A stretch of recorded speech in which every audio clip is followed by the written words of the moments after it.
If there is one thing the world of floriculture and floristry finds good use for, it's plastic. It makes sense. It's cheap, lightweight, strong, and versatile. There are three main types of plastics used in flower growing and floristry in Australia, with different types for different purposes. You might be familiar with some of them through the symbols you see on the bottom of everyday plastics, like yogurt containers and milk bottles. Tough, clear, low-density polyethylene plastic is used to create covers for greenhouses. This flexible plastic keeps the weather out, allows sunlight in, and helps to raise the overall temperature inside the greenhouse. Plus, plastic houses are much cheaper to build than glass houses. Mulch films are also made from low-density polyethylene, but are opaque. These films are usually laid for the life of the crop, then pulled up with water drippers at the end of the season. Some new plant-based mulch films are certified to safely degrade in the soil. Plastic is also used for weather-exposed shade cloth. This plastic is polypropylene. It is made from woven strands, creating a sheet that is strong enough to withstand weather, but transparent enough to allow light to filter through. Weed mat is also made from polypropylene. These mats are designed to last for 10 to 15 years and suppress weed growth in glasshouses and multi-year crops. These hard, black plastic crates are made from high-density polyethylene. They start their working life in Europe, protecting flower bulbs on their journey around the globe. Some commercial farms reuse the crates for growing, like with these tulips. The list goes on. Packaging from fertilizer and soil additives, plastic sleeves to protect flowers during transport and handling, plant pots and buckets, propagation trays and labels, irrigation piping and lining for water reservoirs. All these are made of plastic. Then when flowers arrive at a florist, another world of plastic begins. Florists use bowls and trays for arrangements, plastic foams for design, tapes, gloves, wraps, containers, and ribbons. The entire supply chain from growers to consumers depends heavily on plastic. But we know the world is facing a plastic pollution crisis.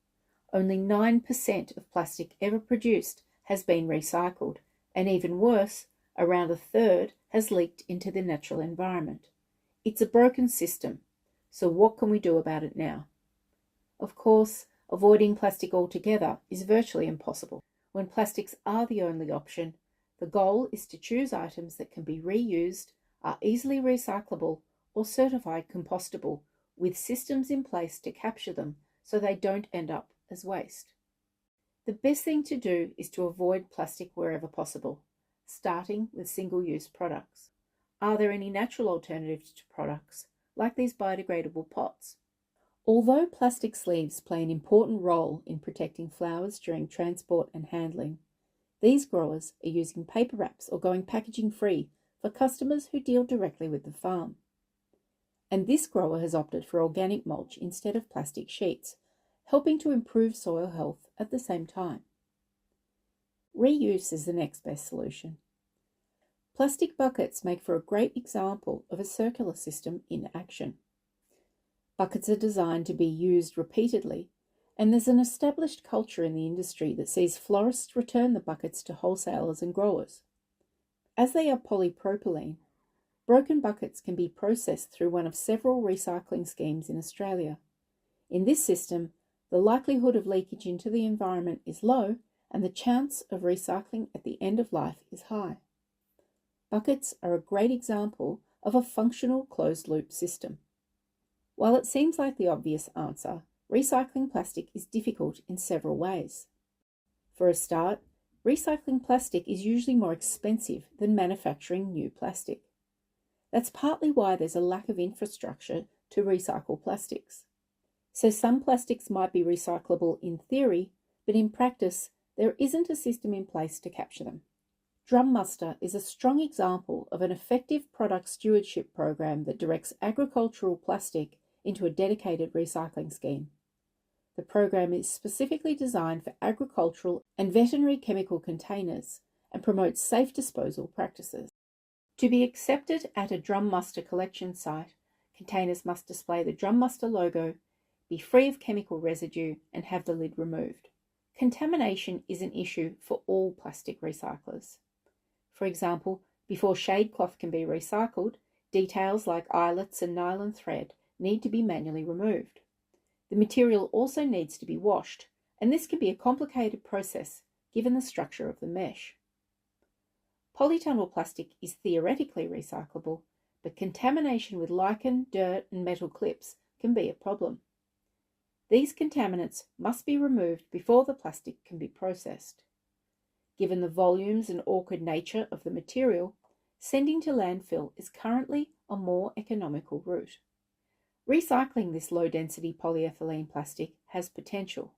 It's a good example of a plastic that is stuck in an awkward spot while systems upgrade and adapt. As these problems show, the answer to the question, why not just recycle it, is complicated. Systems are needed to collect the plastic, transport it to recyclers, and ensure that there's a market for the recycled product.